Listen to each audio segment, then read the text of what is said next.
when you're a veteran and you have to deal with the VA after fighting a war, and you got to come back and almost fight a whole different kind of battle, you really, it puts a sour taste in your mouth about dealing with other people that say they're there to help you. You know, you're almost kind of traumatized. Like, man, I don't want anybody's help. Like, I can go suffer alone and survive. This is why you get a lot of homeless veterans, because they would rather, hey, look, I can survive in a shack on the side of the road better than trying to fight for something that, you know, people are just letting me down all the time. It seems like a better option. And so when you do encounter people that mean what they say and do what they say they're going to do, it's very, very, very refreshing and encouraging. It also gives you that little bit more hope, you know, to just keep going on. And so, about keep going on. There's a thing we say in the Army over the radio, and we say this to each other face to face too, but primarily over the radio. It's called Charlie Mike. Anybody know what Charlie Mike means? Anybody? So you guys know the phonetic alphabet, right? Alpha, Bravo, Charlie, Delta, Echo, right? I won't go through the whole thing. But the C is Charlie, the M is Mike. So anytime you're describing something that starts with the C or an M, you say Charlie or Mike, right? So Charlie Mike in radio speak means continued mission.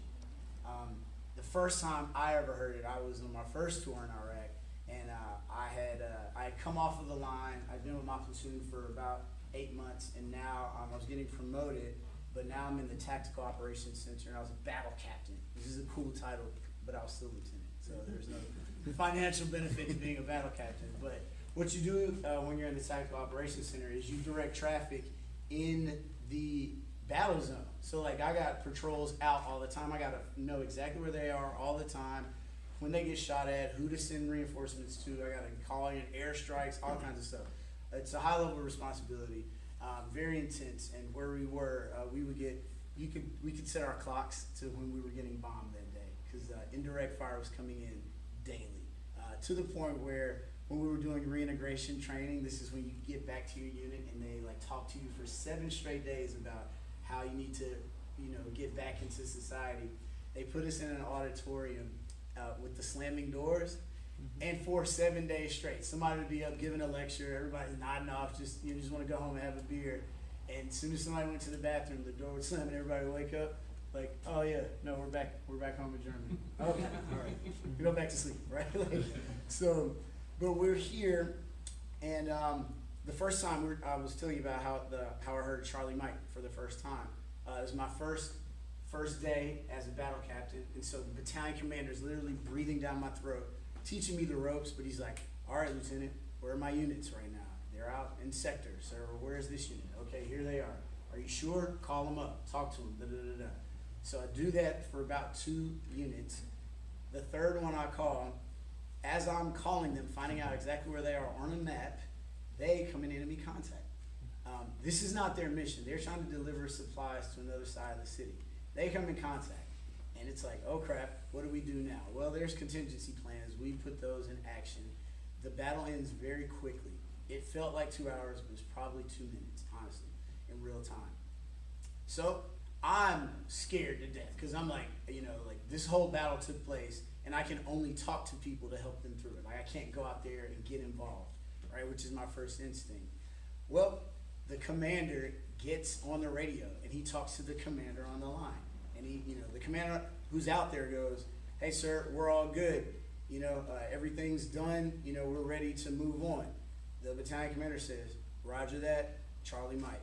And then he walks away. And I'm thinking to myself, like, wait, these guys were just in a firefight. Like, I think we can call it a day, right? Like, all right, we gave it time. Like, you know, like, let's come on back home, you know, and have dinner and then go out the next day. No, you Charlie Mike, you continue the mission, right? And so what I didn't realize at the time was that would end up becoming sort of kind of like a life mantra. Like, you have a purpose, right? Like, we all have a purpose. We all have a mission in life. And sometimes it's hard to, like, remember what that is. But if you can stay focused on it, like, life's going to give you jabs and uppercuts that you're just not going to see coming. But you got to kind of take those hits and continue the mission, right? Like, that's really what it's about.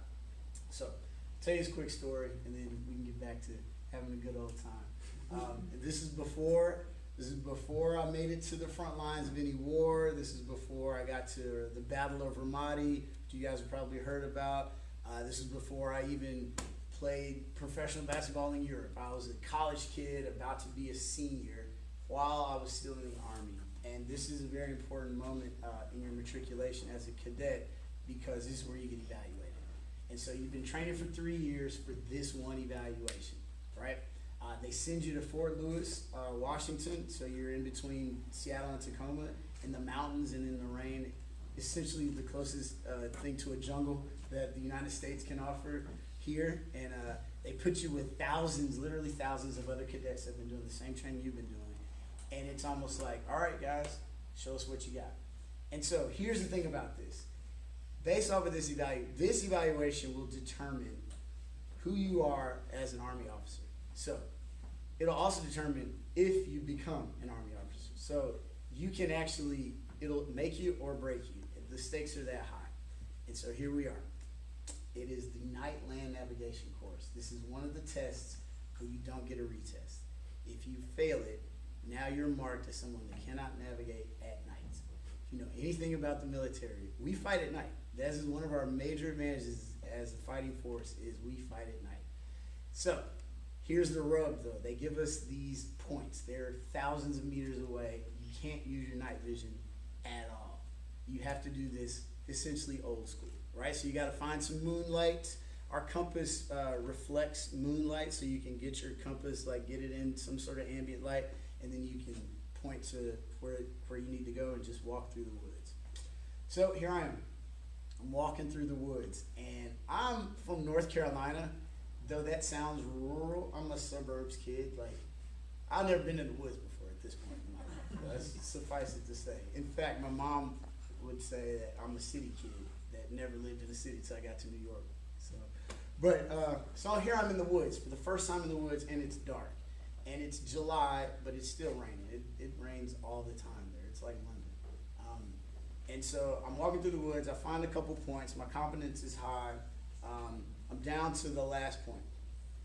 And it's really, really, really far away from where you need to come back to and turn in all your scores. By the way, you're under a time cap. So if you don't get this done, you can get this done.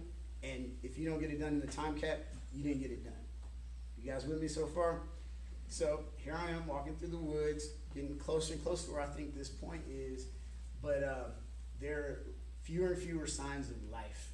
Like you walk through forest enough times and you know it's heavily patrolled by other units that come out there all the time and train. You see paths, you're like, all right, cool. You know, there's a little trash there, you know, whatever. Cigarette butt, okay. You know, I'm seeing this less and less and less and less. It's getting darker and darker and darker and darker. And at some point, I don't really know how this happened, but I was surrounded. I mean, I was like immersed in dense forest. And this is also not a good sign if you've ever done land navigation because this is an old course. Thousands of people have done this before. Like this point has been discovered by many people before me. If you're in this dense, thick, like they're plotted to be found, right? They don't want to hide it from you. They want you to find it. Now I'm in this dense, thick jungle part of the woods, and I can't see the moon. I can't see the sky. And I keep going because I think I'm going in the right direction, and then I like get stuck in the thistle. I can't see anything. Like I can't see my hand in front of my face. And everywhere I turn, there's like, I'm getting stabbed here and poked and prodded here. And I gotta be honest with you guys, like I started to kind of panic. Because now I'm thinking like, now the clock's ticking. You know how time flies when you're having fun? It also flies when you're panicking too. Like that's a real thing. Like, you're thinking it's 10 seconds and 5 minutes later you're still stuck. And so now I'm looking up, I can't even see the sky. And so I'm kind of freaking out and I'm kind of just trying to bully my way through the woods. And in a moment, like I kind of see something here. Now, if you've ever been in the woods, I'm sure you guys go hiking a lot. I think that's the thing you guys do in Jersey. Go hiking just for fun. But I'm leaning forward and I'm like in a bush and I see a glimmer, literally a glimmer out of the corner of my eye. And it was so shocking, like when I saw it, like it froze me. But I could only see it if I looked out of the corner of my eye, kept my face this way. The funny thing about this glimmer though, it seemed like it was 20 feet in the sky. And so that's one of two things. It might be a star or I've got a hill that I have to climb, right? Logic kicks in. Okay, all right. Now, I try to look at it, but when I look at it, it's gone. I cannot see it. So then I find where it is again out of the corner of my eye, and I proceed to just literally like crab walk up, and I'm telling you, like logs, like I fell. I can't tell how many times I fell. There was definitely bleeding, not a lot, but there was bruising, scarring, all kinds of stuff. But I crab walked up this hill or mountain or whatever. Things hit me in my face, and I finally got to this light. When I finally got there, I gotta tell you, like the clearing, it was flat ground. It was the back of the target I was looking for, right? This was and you're talking about a light that's like the size of a Christmas tree light, just one though. And I get to the front of it, and it's like, here's your coordinate, you check it off. And I gotta say, this night was so beautiful. The moon was so bright you could almost see your shadow on the ground. But can you imagine, literally like 5 minutes earlier, I was utterly surrounded by darkness. I could not see my hand in my face, right? Such a peaceful moment. I even saw a deer walk by. Like, just like, oh, cool, there's Bambi. That's cool. I got to get back to the headquarters, right? Turn in my card. So I do that, make it through land nav. I got to become a tanker. It was the best job I've ever had. What I didn't know was that moment, like overcoming that moment, would really impact my life. I would never forget that, because throughout everything else that happened, that was what, July of 2001. 2 months later, September 11th happened, right? I was a senior in college. We knew, everybody in my ROTC class, we knew, like, hey, well, guess we're going to the fight, right? Thank God I'm a tanker. So, but that moment, I didn't know it was going to impact me the way it did, because there were many times since then that I've been utterly surrounded by darkness, whether it's in combat, whether it's trying to figure out what life as a civilian is like, and you just can't find anybody that understands it. But there's always been that little guiding light. And that light, right? Like that light, I think it's God-given light. It could take the form of, friends, family, fitness, workouts, whatever the case may be, somebody that cares for you, supports you. Most importantly, it's your mission. That's what you're supposed to be doing in the first place. You gotta zero in on that light. And I don't care if you gotta crab walk up the side of a mountain to get to that light. You gotta keep fighting and get to the light. You have to continue the mission. Because once you're up there, there's a lot of good. There's a lot of good that can be done. There's a great reward to it, and you get the joy of winning the fight. So you got to keep fighting. You guys got a Charlie Mike. So whenever you're facing anything dark, you got to find that light, but you got to continue the mission. All right? All right.